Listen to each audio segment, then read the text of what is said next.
खेसारी को आज हम लोग शर्म से नहीं बोलते, या फिर पवन जी को, कि हम बिहार के ही हैं और ये बिहारी एक्टर हैं। हम चाहिए तो हर 9 महीना पर सोहर गवा दिए अपना घर में।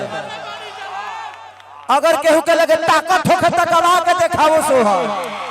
आपको किसी ने मना किया है, घर में वाइफ है, बीबी है, 9 महीना में सोहर बजवाइए, भगवान करे आपके घर में अच्छा अच्छा औलाद, सुंदर सुंदर लल बबुआ पैदा हो। जो महिलाओं के लिए इतना बुरा करेगा या बोलेगा ना, वचन निकालेगा, सामने खड़ा हूं मैं, नंगा कर देंगे यहीं पे। आके भिड़ के हमसे जरा बात कर लो। पवन सिंह की औकात नहीं है महिला विकास मंच की किसी भी पदाधिकारी या किसी मेंबर से बात करने की। आप महिलाओं पे कटाक्ष करते रहते हैं। आज एक महिला आप दोनों के मंच पे अगर नहीं चढ़े तो आपकी मंच की शोभा घट जाएगी। महिलाओं को इस्तेमाल करते हो आप लोग। पवन सिंह अब कोई अभिनेता नहीं रहा, खेसारी अभिनेता नहीं रहा। महीनों इसी होटल में महीनों खेसारी का करियर स्टार्ट हुआ है इसी होटल से, और पवन सिंह महीनों इसी होटल में पड़े रहते थे जब करियर स्टार्ट होता था। तो वो लोग हमसे कहाँ नजर मिला पाएंगे? बहुत बच्चे हैं, खड़ा नहीं हो सकता।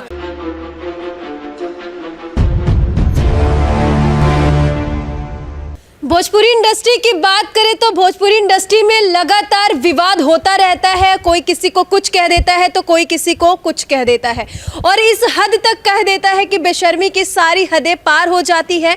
हम बात कर रहे हैं पवन और खेसारी की।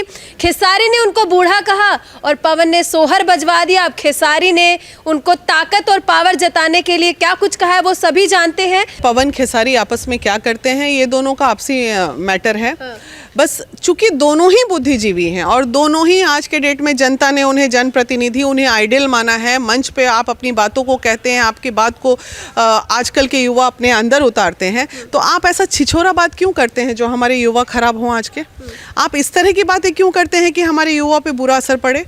अब ये देखिए, ये अब मुद्दा ये नज़र आ रहा है कि दोनों ही के पास अब काम नहीं बचा है। दोनों ही के पास कलाकारी का अभाव हो गया, सिंगिंग का अभाव हो गया, या तो गाने नहीं मिल रहे होंगे। भोजपुरी में देखा जाता है लगातार इन्हीं दोनों में ज़्यादा ही लड़ाई होती है। तो इन दोनों की लड़ाई, अब दोनों में सूखा पत्ता कौन है ये भी हमें मतलब बारीकी से इस पे देखना पड़ेगा। भोजपुरी गाने वाने तो हम लोग सुनते हैं नहीं, कभी कभार इन लोग को देख लेते हैं, लेकिन दुख इस बात का है, इतने अच्छे आप लोग, और खेसारी के लिए दुख इसलिए लगता है ज़्यादातर कि उन्होंने अपना कैरियर ही मतलब महिला किरदार में स्टार्ट किया था। साड़ी वाड़ी लपेट के वो डालते, तो क्या मजाक बनाने के लिए किया था? क्या आपके नज़र में महिला मजाक है?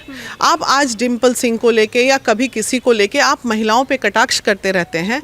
आज एक महिला आप दोनों के मंच पे अगर नहीं चढ़े तो आपकी मंच की शोभा घट जाएगी। महिलाओं को इस्तेमाल करते हो आप लोग, नचवाते हो, गवाते हो, और उसके बाद उसके कैरेक्टर पे उंगली उठाते हो। यही आपका कैरेक्टर है। तो ये लोग बहुत बुरी तरह, आज हमारी अक्षरा के साथ क्या हुआ, डिम्पल के साथ क्या हुआ, तो ये लोग जैसे, क्या महिलाओं के पास कलाकारी नहीं है? इनसे ज़्यादा बेटर वो लोग कर सकती हैं।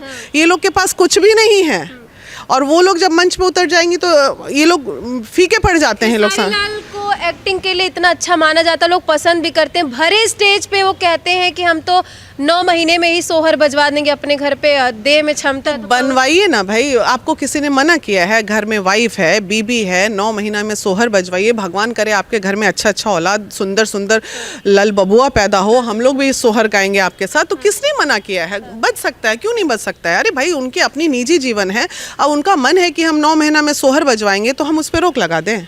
जिस तरीके से वो स्टेज पे कह रहे, क्या शोभा दे रहा है क्या? अब देखिए, जब निजी जिंदगी को रोड पे ला के लोग नंगा करने लगे तो समझ जाइए कि काम की कमी हो गई है, कलाकारी खत्म हो रही है। आज के डेट में ये लोग जिस तरह की हरकत कर रहे हैं, आज जो चारों तरफ मार हो जाता है, वो वहाँ गाना गाए तो राजपूत डंडा लाठी चला देते हैं, वहाँ जाए तो यादव चला देते हैं।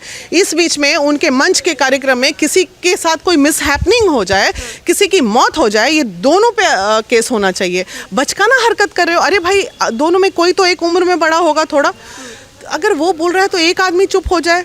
तो मुद्दा यहाँ ये है ना, दोनों में कोई बुद्धिजीवी नहीं है, बच्चे की तरह लड़ाई लड़ रहे हैं मंच पे, अपने आप को तमाशा बना रहे हैं। इससे नहीं लगता कि भोजपुरी इंडस्ट्री का जो सब कुछ गिरा है? आप जो पूछ रही हो, मैं खुद बोल रही हूँ, अस्तर गिरा है। आप अपने आप को एक्टर बोल रहे हो, आप बोल रहे हो सेलिब्रिटी हैं, और आप क्या कर रहे हो? आप भोजपुरी को बदनाम कर रहे हो। जहाँ एक छोटी छोटी लड़कियाँ जो अस्तर को उठाने की कोशिश कर रही हैं, आप ये सोचो कि आपने लाख, आप बोलते हो मैंने भोजपुरी को अस्तर दिया है। क्या दिया है? अस्तर, अस्तरहीन बना दिया है। आप जो अस्तर था ना, जब हम लोग भी गाने सुना करते थे तो लगता था कि हाँ ठीक है अब कुछ होगा। अरुणिमा जी एक बात बोलूंगी, नहीं लगता है कि अगर ये दोनों कलाकार अपने गाने और एक्टिंग पे फोकस करते तो टॉप 10 देश के सिंगर और एक्टिंग में बिल्कुल। और खेसारी को आज हम लोग शर्म से नहीं बोलते, या फिर पवन जी को कि हम बिहार के ही हैं और ये बिहारी एक्टर हैं। क्यों? एक्टर तो एक्टर है। क्यों मनोज बाजपेयी की तरह आप नहीं सुने जाते? क्यों आप, हम कल देख रहे थे, हमें लगता था कि कितना गर्व होता है। यहाँ एक्टिंग का जो मिसाल बोलते ना, नसरुद्दीन शाह, यहाँ मनोज बाजपेयी हमारे यहाँ के हैं। तो ये गर्व होनी चाहिए। बेतिया के लोग इतना गर्व करवा रहे हैं, और वहीं दूसरी तरफ ये अस्तर जो नीचे, मतलब औरतों को तो इतना गंदा कर दिए हैं। ये बिहारी होने पे हमें शर्म की भावना से देखने पे मजबूर करते हैं। ये दोनों उसके ब्रांड एम्बेसडर होंगे। अगर आप कहेंगे ना कि बिहारी को गाली क्यों पड़ती है, तो उसके ब्रांड, दोनों कलाकार को आप क्या बोलेंगे? हम दोनों को बोलेंगे कि गंदगी के ब्रांड एम्बेसडर बना देना चाहिए। और सभी लोग, जो भी लोग, चाहे वो भोजपुरी स्पोकन हो या फिर बिहारी के कई भी किसी भी जगह से, पवन सिंह और खेसारी लाल का कोई भी मूवी रिक्शा वाले तक भी बैकआउट करना चाहिए, नहीं देखना चाहिए, थूकना चाहिए उनके पोस्टर्स। क्यों थूकना चाहिए? बिल्कुल। वो उनकी क्या, रिक्शा वाले की बेटी नहीं होती है, ठेला वाले की बेटी नहीं होती है, और ये जो झोपड़ी में रहते हैं, रोड पे सोते हैं, उनकी भी बेटियां होती हैं ना। तो आप जो बेटियों का इतना ज़्यादा, बेटियों के नाम पे जो गंदगी फैला रहे हैं, एटलीस्ट वो गंदगी जो आदमी फैला रहा है उस पर आप थूकिए ना, देखिए ना, उसके मनोबल घटेगा। पवन सिंह ने भी बोला कि इतना बोला कि दिमाग में हैजा हो जाए स्टेज पे, और भरे स्टेज पे सोहर बजवा रहे हैं। अब खेसारी इतना तगड़ा जवाब दिए। ये लोग जो है ना, बस बार बार मैं कह रही हूँ, इन लोगों के पास अब मुद्दा नहीं बचा है। बार मैंने ये भी बोला, भाई आपस में मत लड़ो। अगर आप लोग को जो बात करनी है बंद कमरे में बैठ के कर लो। इससे समाज में एक गलत मैसेज जा रहा है। महिला विकास मंच आपके पास आ जाती है, हम आप दोनों भाइयों को बिठा के कंप्रोमाइज करा देते हैं, लेकिन ऐसे गंद मत मचाओ आप लोग। बॉलीवुड में लोग एक एक्टर दूसरी एक्ट्रेस हैं, उनके साथ काम करते हैं, उनको इज्जत से आगे बढ़ाते हैं। आप अपने यहाँ की एक लड़की ऊपर जा रही है, उसका इज्जत लेने का काम करते हो, उसका स्तर गिराते हो। कितना गलत है ये। उन दोनों पे, बेटियों को जो इतना ज़्यादा शर्मसार करेंगे, तो हम महिला विकास मंच उन दोनों के खिलाफ एक बड़ा आंदोलन करेंगे। देखते हैं कि बेटियों का आप स्तर गिराते हैं या आप अपना स्तर गिराते हैं। वो स्तरहीन है दोनों। जितने भी आप लोग अपने मीडिया, चूँकि सच तक लोग बहुत देखते हैं, और देखिए सच बता रहे हैं, पवन सिंह और खेसारी लाल को कौन देखता है? सही बात है कि ये लोग जो हमारे रिक्शा वाले और ठेला वाले, उनका मजाक उड़ा रहे हैं। वो बेटियों का मजाक, मतलब उनका मजाक उड़ा रहे हैं।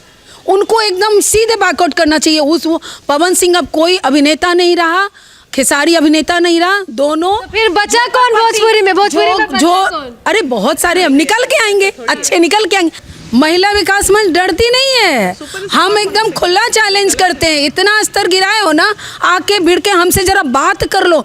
पवन सिंह की औकात नहीं है महिला विकास मंच की किसी भी पदाधिकारी या किसी मेंबर से बात करने की। महीनों इसी होटल में महीनों खेसारी का करियर स्टार्ट हुआ है इसी होटल से, और पवन सिंह महीनों इसी होटल में पड़े रहते थे जब करियर स्टार्ट होता था। तो वो लोग हमसे कहाँ नजर मिला पाएंगे? बहुत बच्चे हैं, खड़ा नहीं हो सकता। जो महिलाओं के लिए इतना बुरा करेगा या बोलेगा ना, वचन निकालेगा, सामने खड़ा में नंगा कर देंगे यहीं पे बातों से, क्योंकि हम अस्तर विहीन बात नहीं करते। क्या बोलेंगे आप? पवन और खेसारी को पसंद करती हैं कि नहीं? खेसारी और पवन को पसंद पहले हम लोग करते थे, लेकिन आज जिस तरह से वो फेसबुक पर कहीं भी आकर भरे स्टेज पर जो अपना तमाशा दिखा रहे हैं, महिलाओं को जलील कर रहे हैं, तो उस समय से उनके प्रति हम लोग का दृष्टिकोण चेंज हो चुका है, और अब हम लोग उनको किसी भी रूप में पसंद करना नहीं चाहते हैं। क्या बोलेंगे आप? मैं दीदी के बातों से सहमत हूँ। ऐसा नहीं होना चाहिए, महिलाओं का अपना अस्तित्व है। फिलहाल देखने वाली बात होगी कि अब ये विवाद यहीं तक रुकता है या फिर आगे भी बढ़ेगा। आगे आपको ऐसी अपडेट देते रहेंगे। जय हिंद।